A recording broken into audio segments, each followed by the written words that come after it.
Sophie Baudouin est doctorante en 3e année à la faculté des sciences. Elle réalise une thèse sur le sondage de la composition de la couche limite atmosphérique par des observations spatiales dans l'infrarouge.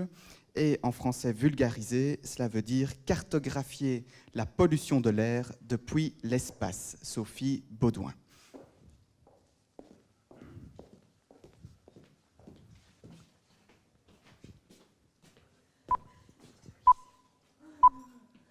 Hiver 2013. Un gros nuage de pollution recouvre Pékin et d'autres villes chinoises. L'air est irrespirable et rempli de fines particules qui s'attaquent aux poumons. Cet événement de pollution n'est en fait qu'un exemple parmi bien d'autres. Tout le monde ici dans cette pièce, moi y compris, nous respirons des polluants tous les jours. Oui, mais quels polluants? En quelle quantité? Et d'où viennent-ils exactement? Eh bien, pour répondre à ces questions, il faut observer l'atmosphère. Et c'est ce que je fais dans ma thèse. Mais je ne l'observe pas n'importe comment. J'utilise pour ça un satellite. Alors pourquoi un satellite? C'est vrai, ça coûte cher, difficile à mettre en place. Pourquoi on n'envoie pas simplement un ballon auquel on aurait accroché un instrument de mesure? Eh bien, en fait, le satellite a l'avantage de ne pas faire une mesure localisée en un endroit précis.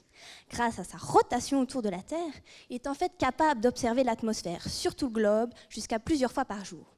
Il faudrait donc envoyer plusieurs millions de ballons plusieurs fois par jour pour obtenir le même genre de résultat. Beaucoup moins pratique, non? Alors maintenant, comment ça fonctionne? Eh bien, ce qu'il faut savoir, c'est que la Terre émet une lumière, mais une lumière que l'œil humain n'est pas capable de voir, à l'inverse par exemple de la lumière du Soleil. En fait, tout corps chauffé émet une lumière, et le type de cette lumière va dépendre de la température du corps. Vous, moi, la Terre, nous émettons ce qu'on appelle une lumière infrarouge. Alors maintenant, il faut imaginer le satellite comme un œil qui est capable de voir cette lumière infrarouge émise par la Terre. Cet œil, qui est en fait beaucoup plus perfectionné que le nôtre, est non seulement capable de voir cette lumière infrarouge émise par la Terre, mais également son interaction avec l'atmosphère et ses polluants. En fait, cette interaction va laisser des traces visibles dans la lumière vue par le satellite, et ces traces vont être directement spécifiques aux polluants présents dans l'atmosphère. Alors une fois que le satellite a transmis ses observations, mon boulot à moi, c'est d'analyser les traces dans la lumière vue par le satellite et d'en déduire quels polluants se trouvent au-dessus d'une région et en quelle quantité. Un peu comme je l'ai fait là pour le dioxyde de soufre au-dessus de la Chine. Bien sûr, comme vous vous en doutez, en fait, ce n'est pas aussi simple. Tout d'abord, il y a certains critères directement liés au type de satellite qui vont limiter sa sensibilité, c'est-à-dire vont limiter ce qu'il est capable de voir. Ensuite, ce qu'il faut savoir, c'est que la pollution est située proche de la surface, à 3-4 km d'altitude, alors que le satellite, lui, il est situé à plus de 800 km d'altitude et qui va devoir voir les émissions lumineuses à travers toute l'épaisseur de l'atmosphère. Donc mon boulot est également de développer des méthodes d'analyse efficaces et reproductibles afin d'obtenir le maximum d'informations sur la pollution à partir de ce qu'a pu voir le satellite. Alors pourquoi je vous raconte tout ça? Pourquoi on cherche à avoir des observations par satellite de la pollution?